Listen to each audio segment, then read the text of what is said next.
Hunter x Hunter is a great show. This is a statement that most, if not all people can agree on. It's widely agreed upon in the general consensus of anime fans that Hunter x Hunter is one of the premier shonen anime of our time. It's Togashi's golden child, an intricately woven story with a brilliantly thought out, magical and ever-expanding world. It's avant-garde in a way that not a lot of shonen series are. This perception is in large part due to the incredible Madhouse adaptation of the series in 2011. It's one of the most celebrated anime adaptations of the 21st century, with only a handful of anime across the years being able to garner the universal respect and admiration of the 2011 adaptation. And for a very good reason. It's well animated, fun, action-packed shonen, with great music and a great understanding of what makes Togashi's writing tick. Madhouse was able to capture the essence of Hunter x Hunter and deliver a timeless remake of the series tailored to both new and old fans alike. But what if I told you there was another adaptation of Hunter x Hunter? One that had all the flair and character of the 2011, but added its own feel and style.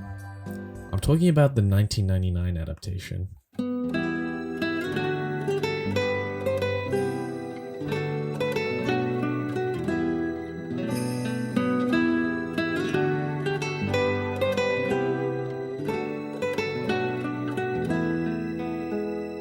The 99 series is a classic and well liked amongst fans who have seen it. For its time, its quality was leagues above that of your standard 90s shonen. So let's take a look back in time.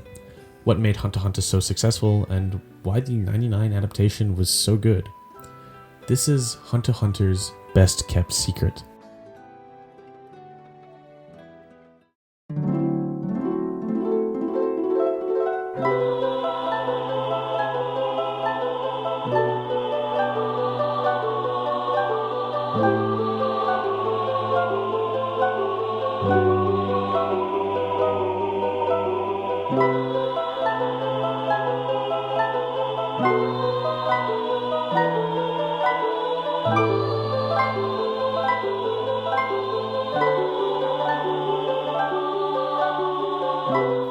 The year is 1994, and the 28-year-old Yoshihiro Togashi has abruptly ended his long-running shonen series, Yu Yu Hakusho.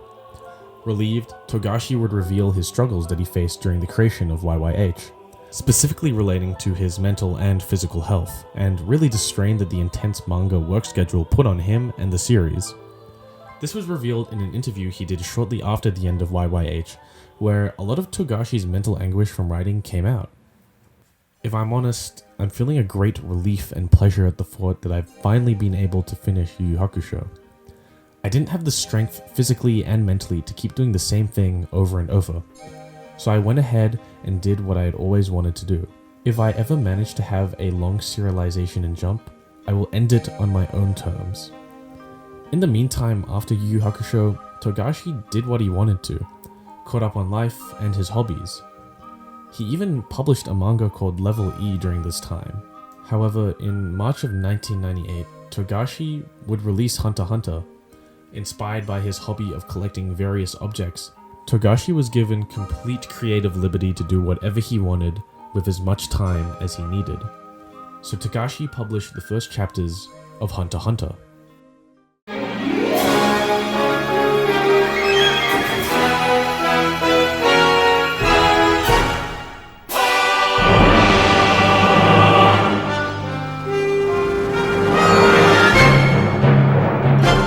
The manga was really good. Like, really, really good. Hunter x Hunter always had a way of capturing that childlike sense of wonder in a way that I feel hasn't really been emulated in any other series ever since. This is especially the case for the opening arcs of the series, and it seems that many readers felt the same way about the series as I do, including Nippon Animations, who by 1999 had started animating the series. I love this adaptation. In fact, I absolutely adore this series. It's one of my favorite anime of all time, and watching it again for this video really solidified my love for this adaptation of the series. But watching again also had me thinking a lot. What made this series so good, and what separates it from the 2011 series? And most importantly, what did it add to the Hunter x Hunter experience? To put it simply, 1999 was different. One thing I love about the 1999 series is how much darker the series is. The tonal shift from the manga and the 2011 adaptation really gives it its own vibe. A lot of fight scenes, especially during the York New arc, have this gritty, disturbing feeling to them that couldn't be replicated by any other adaptation of the series. Take for example the fight between Uvogin and Kurapika. On its own, this is a good fight. Furthermore, it's adapted pretty well in the 2011 adaptation, with a fun, memorable, and contextually important fight being really well realized. But this fight in 1999 is on a whole other level. Electrifying animation, beautiful art direction, and just an absolutely sick fight. But the series as a whole is littered with these super dark scenes, sometimes even newly added ones that aren't in any of the other adaptations. And this segues into one of the biggest reasons for my love of the 1999 series, the art direction. Take a look at any side-by-side comparison of 1999 and 2011, and you will see the massive tonal differences in each series.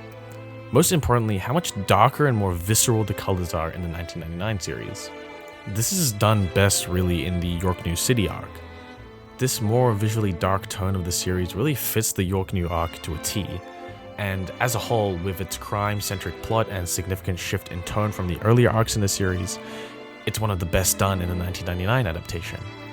York New also explores a lot to do with Kurapika, who is one of the darker characters in the series, and I absolutely love the way color and tone are used to convey his character.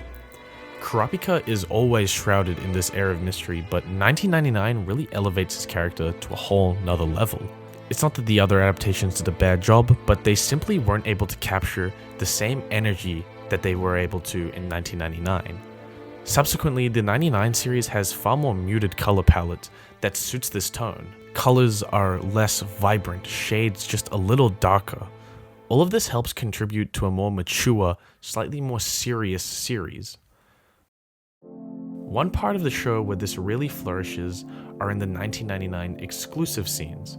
I don't necessarily mean filler episodes, but more so scenes that are just exclusive to the 1999 anime. Take for example the scene where Kurapika is mastering Nen and also unlocking his chain abilities. These scenes are absolute visual eye candy, expressive, dark, and grungy, and some of the best art direction I've seen in a shonen series period. And this isn't just limited to those one-off scenes, it's also in those filler episodes.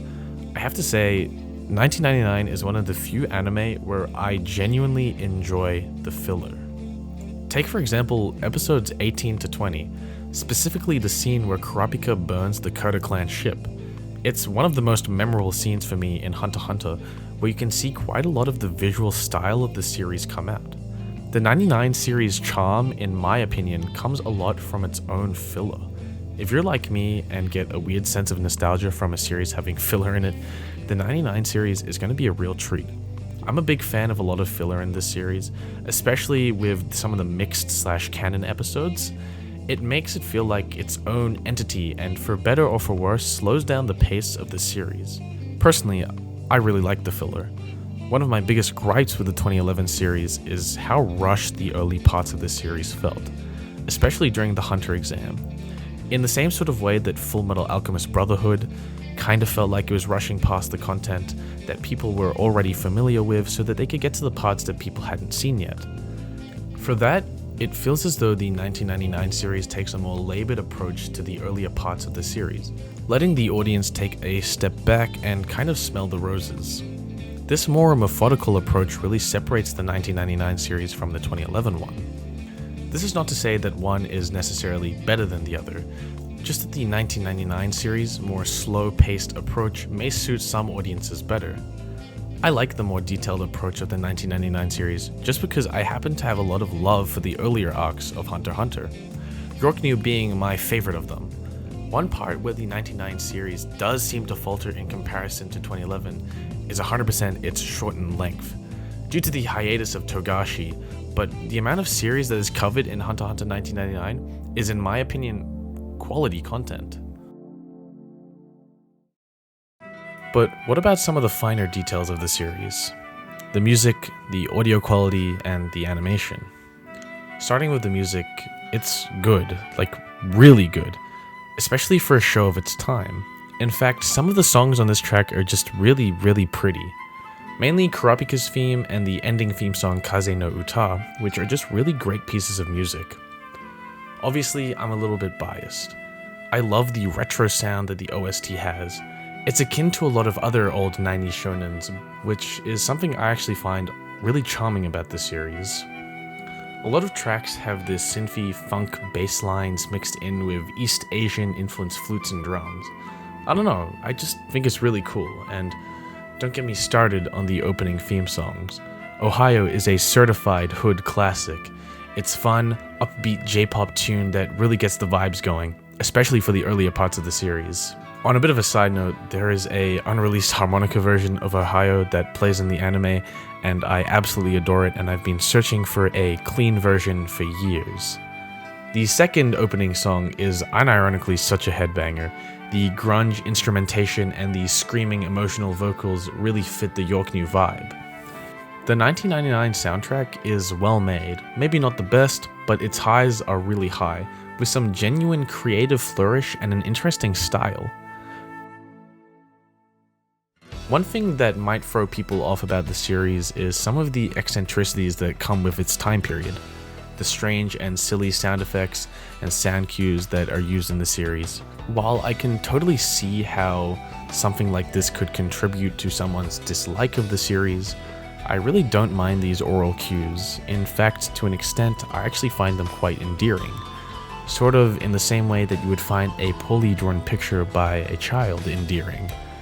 By the same token, the audio quality is obviously a step down from the 2011 version, which just makes it more a product of its time.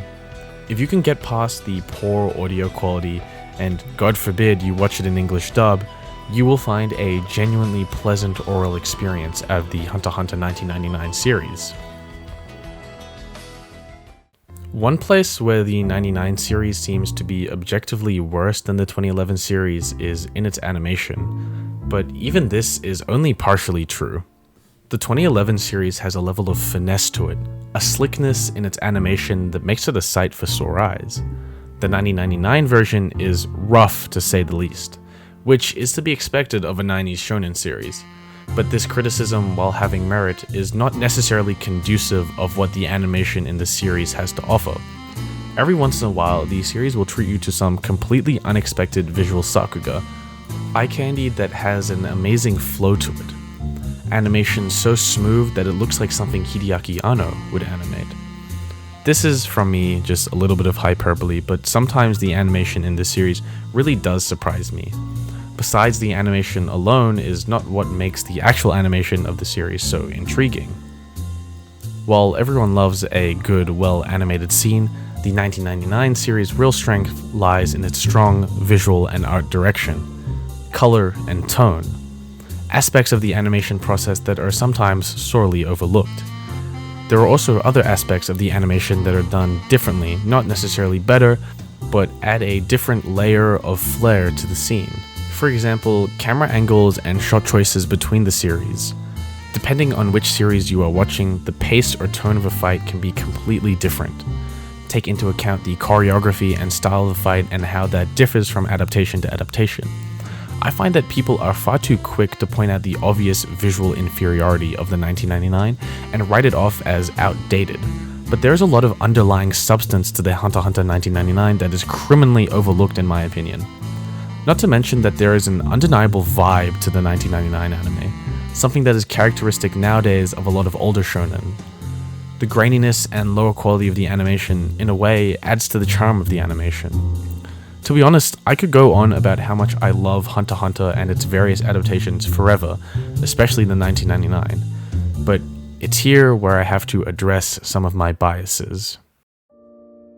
Nostalgia is a powerful tool that has the ability to skew a person's perspective, and I have to admit that a lot of what I love about Hunter x Hunter 1999 has its genesis deeply rooted into my personal perspective on the show.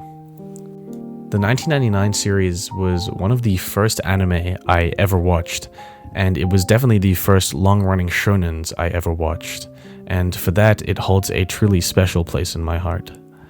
The series definitely has its flaws, there's no question about it, but I think it's woefully ignored, severely underappreciated by its much flashier younger sibling. 1999 is special. It's hard to exactly pin down why it is so special, but I know in my heart that it is. The series has some real merit to it, so do me a favor. Next time you think about this series, maybe give the 1999 adaptation a shot. It deserves some love. Or don't. I won't get mad.